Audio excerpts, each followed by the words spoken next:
కల్లోల బంగ్లాదేశ్లో పార్లమెంట్ ఎన్నికల పోలింగ్ కొనసాగుతోంది. 13వ పార్లమెంటరీ ఎన్నికలతో పాటుగా 84 సూత్రాల సంస్కరణ ప్యాకేజీపై కూడా ప్రజాభిప్రాయ సేకరణ కూడా చేపడుతున్నారు. మొత్తం 300 పార్లమెంటరీ నియోజకవర్గాలకు గాను 299 నియోజకవర్గాల్లో బ్యాలెట్ విధానంలో ఈ పోలింగ్ జరుగుతోంది. ఒక నియోజకవర్గంలో అభ్యర్థి మృతి చెందడంతో అక్కడ ఎన్నికలు రద్దు చేశారు. సాయంత్రం 4:30కు ఓటింగ్, అక్కడ 4:30 4:30 వరకు కూడా ఈ ఓటింగ్ కొనసాగనుంది. ఈ ఎన్నికల్లో ప్రధానంగా బంగ్లాదేశ్ నేషనలిస్ట్ పార్టీ, ఒకప్పటి దాని మిత్రపక్షం జమాతే ఇస్లామీ మధ్య పోటీ నెలకొంది.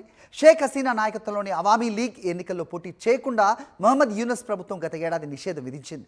దాంతో ఎన్నికల్లో అవామీ లీగ్ పోటీలో లేకుండా పోయింది. రైట్, ఇదే అంశంపై అప్డేట్స్ మా కరెస్పాండెంట్ వెంకటేష్ ఢిల్లీ నుంచి అందిస్తారు. వెంకటేష్, చెప్పండి, ఏంటి పోలింగ్కి సంబంధించిన అప్డేట్స్? 4:30 వరకు కూడా పోలింగ్ కొనసాగుతున్నట్టుగా చూస్తున్నాం. అలాగే గతంలో ఎన్నడూ లేనంత భద్రతను ఏర్పాటు చేశారు భద్రతా బలగాలతో అనేది కూడా అప్డేట్ అందుతోంది. ఏంటి మీ దగ్గర ఇన్పుట్స్?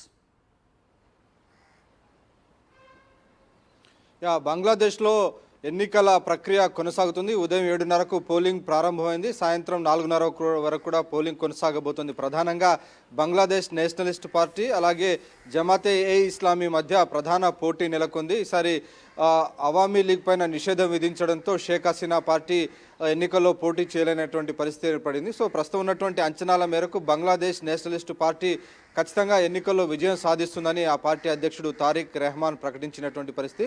సో చాలామంది బీఎన్పీకి విజయావకాశాలు ఉన్నాయని కూడా అంచనా వేస్తున్నారు.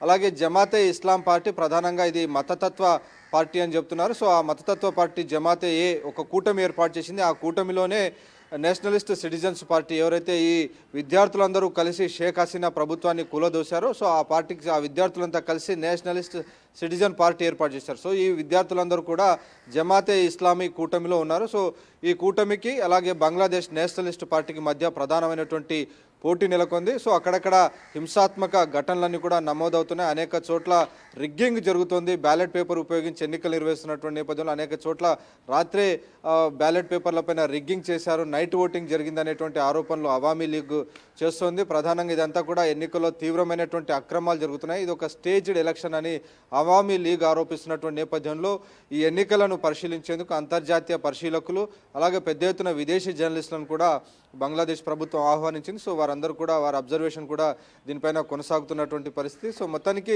బంగ్లాదేశ్లో దాదాపు సంవత్సరంన్నర నుంచి మనం చూస్తున్నాం తీవ్రమైనటువంటి అల్లకల్లోల పరిస్థితులు ఏర్పడ్డాయి. ఏకంగా ప్రధాని షేక్ హసీనా అక్కడి నుంచి అకస్మాత్తుగా హెలికాప్టర్లో ఇండియాకు రావాల్సినటువంటి పరిస్థితి. ఆమె ప్రస్తుతం ఢిల్లీలోని డిఫెన్స్ కాలనీలో నివాసం ఉంటున్నారు. సో మొత్తానికి బంగ్లాదేశ్లో ఉన్నటువంటి పరిస్థితులు డెఫినెట్గా ఇండియా పైన ప్రభావం చూపుతాయి. కాబట్టి ఇండియా చాలా క్లోజ్గా అక్కడ జరుగుతున్నటువంటి ఎన్నికల ప్రక్రియను మానిటర్ చేస్తుంది.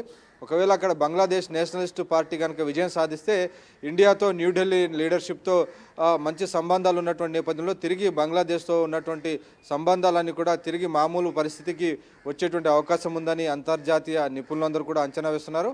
ఒకవేళ జమాతే ఇస్లాం పార్టీ కనుక వస్తే అది పాకిస్తాన్కు అనుకూలంగా ఉంటుందనేటువంటి ఒక వాదన వినబడుతుంది. సో ఈ నేపథ్యంలోనే ఇండియా కూడా చాలా ఇంట్రెస్టింగ్గా ఈ ఎలక్షన్స్ అవుట్కమ్ గురించి ఎదురు చూస్తుంది. Hari. All right, Venkatesh, thanks for the detailed inputs.